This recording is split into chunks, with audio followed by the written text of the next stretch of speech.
छोटे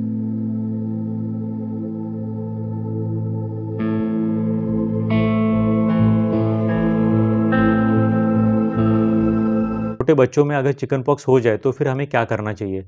अभी मैं आपको यहाँ पर ऐसे 5 टिप्स बताने वाला हूँ, जिनका इस्तेमाल करके उन छोटे बच्चों में हम बिना किसी दाग के या फिर बिना कमज़ोरी के उस पेशेंट को जल्दी से जल्दी ठीक कर सकते हैं। सबसे पहले तो आपको उस पेशेंट के बॉडी के ऊपर बुखार और खुजली के ऊपर ध्यान देना चाहिए।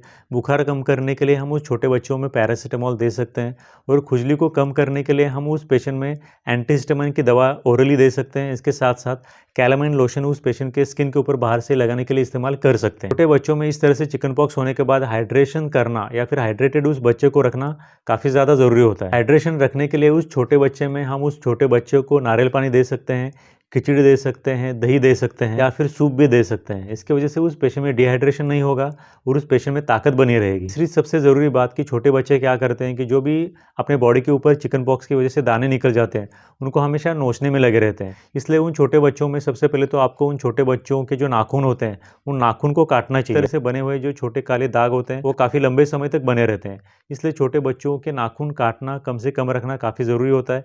इसके साथ-साथ उस छोटे बच्चों को हल्के सूती कपड़े पहनाने चाहिए।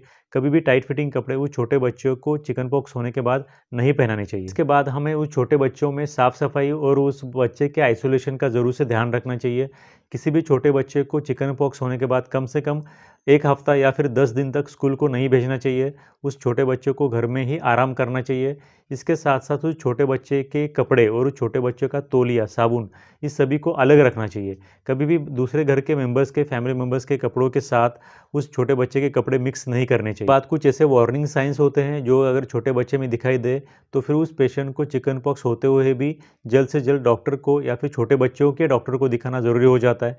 इसमें सबसे पहले होता है कि अगर उस छोटे बच्चों में चिकन पॉक्स होने के बाद सांस लेने में बहुत ज़्यादा तकलीफ होने लगे तो ज़रूर से आपको जल्द से जल्द डॉक्टर से मिलना चाहिए। इसके साथ-साथ जो दाने निकल के आते हैं उन दानों के अंदर अगर पस बन जाता है तो ये सेकेंडरी इन्फेक्शन का लक्षण होता है। इस कंडीशन में भी आपको छोटे बच्चों को लेकर के जल्द से जल्द पेडियाट्रिशियन से मिलना चाहिए। इसके साथ-साथ अगर वो छोटे बच्चे में लगातार उल्टी हो रही है, वोमिटिंग हो रही है, वो छोटा बच्चा हमेशा थकावट के साथ रह रहा है, बार-बार सोता ही रहता है, ज़्यादा मूवमेंट नहीं कर रहा है, तो फिर इस कंडीशन में भी आपको जल्द से जल्द वो छोटे बच्चों को लेकर के किसी अच्छे पेडियाट्रिशियन की सलाह लेनी चाहिए या फिर उस छोटे बच्चे को हॉस्पिटलाइज़ करना चाहिए। क्योंकि ये सभी वार्निंग साइंस होते हैं जो कि उस पेशेंट में चिकन पॉक्स की वजह से होने वाले कॉम्प्लिकेशन को दर्शाते हैं। इस तरह से सही केयर करने की वजह से छोटे बच्चों में चिकन पॉक्स जल्दी ठीक भी हो जाता है और बॉडी के ऊपर कोई निशान भी नहीं पड़ते। Thank you very much for watching this video till the end. Thank you very much.